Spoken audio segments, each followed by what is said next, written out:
Good morning.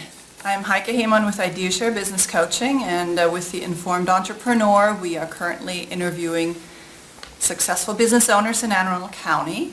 And I'm here today with Patty Platt of A La Mode. Good morning. Hi, and thank you for visiting. You're welcome. Would you start by telling us about your business and its history? Absolutely. So A La Mode has been around since 2003.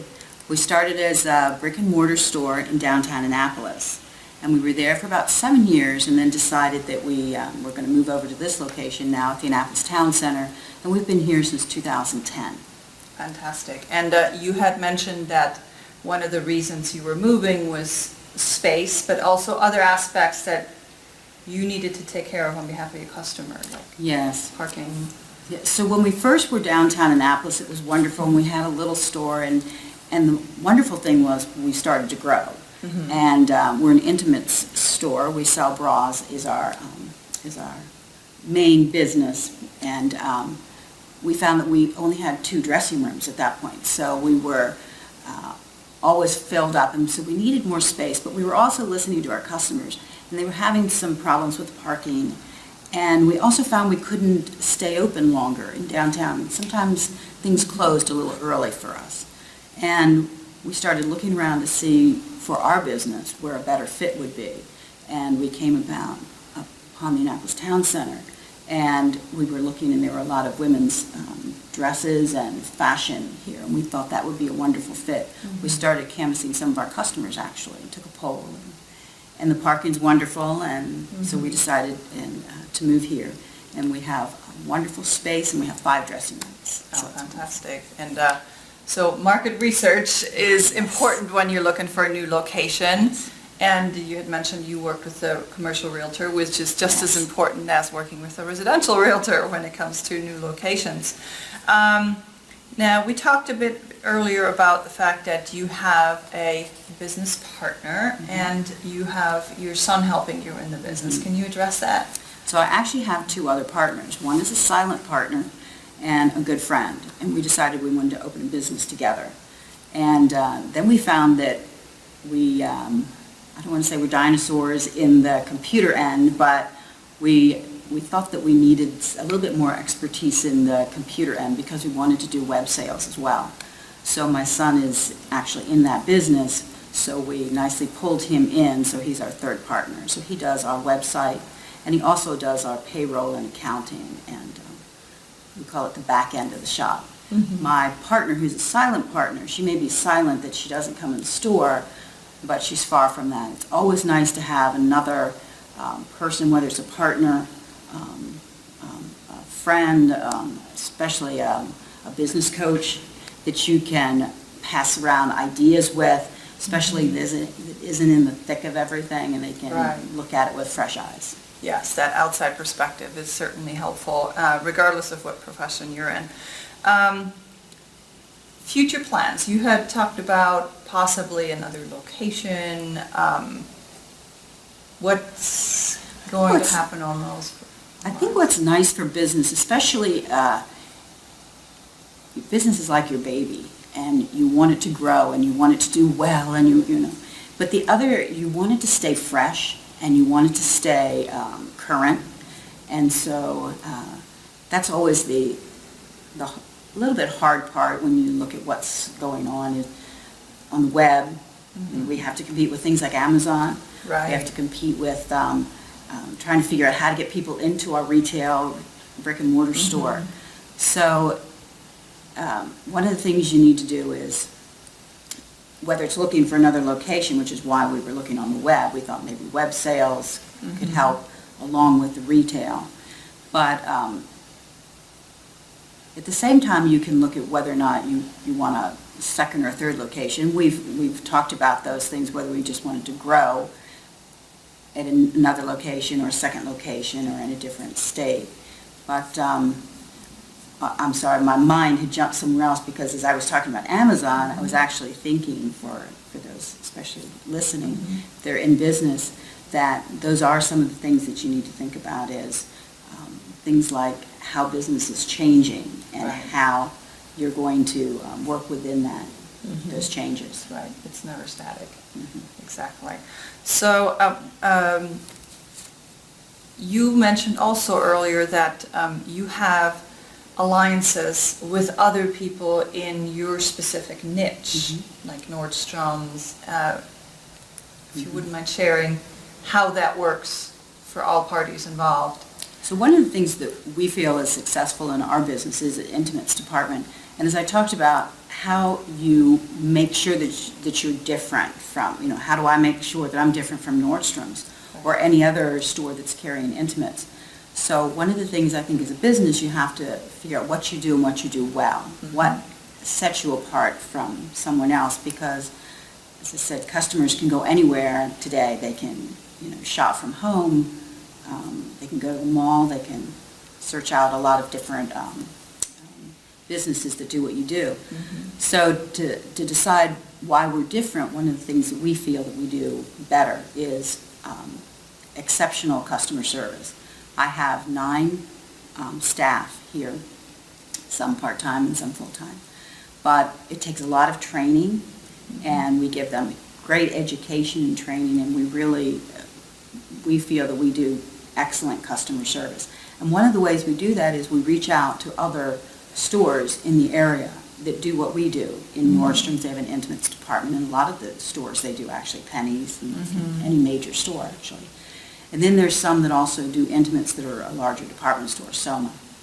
And we've reached out to them to let them know what we do. We do a larger size range than they do. We do we do maternity and nursing, we do sports bras, we do mastectomy bras, and we do larger cup size. And we go to an N cup, which is very large. And department stores usually they stop at maybe a double D. So we do over 100 sizes here, and my staff is really trained. So we reach out to these other intimate stores to let them know what we're about, and we work together with them, and we get referrals every day, actually, from these stores.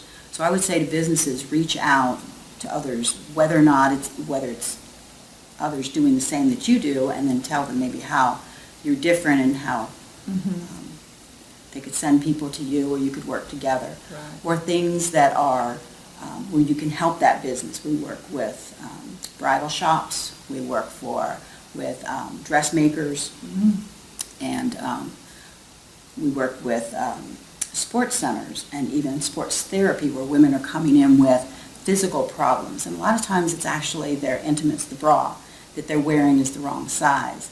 And so we work together with sports therapists. We've actually worked with doctors' offices together, especially women who are looking for augmentations or reductions. So it's actually really great advice to find your own unique selling proposition and be able to communicate that even to what someone might consider your competition. Absolutely. To really build alliances in the business community.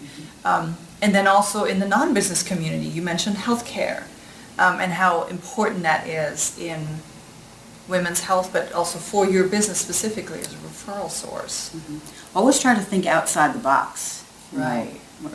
As we were doing, as I mentioned, we do sports bras. So you think, where are women that need sports bras? And they're in gyms, in local gyms. So we've gone to local gyms, because sometimes that's where women complain when they're, Right. they complain about, oh, if I only, Right. had a better bra. So. Now, this, so it sounds like you're very involved in the community and you get a lot of referrals. Do you actually still do advertising?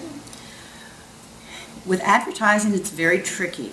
As you know, a lot of people aren't buying newspapers anymore, and they're getting a lot of their news on the internet.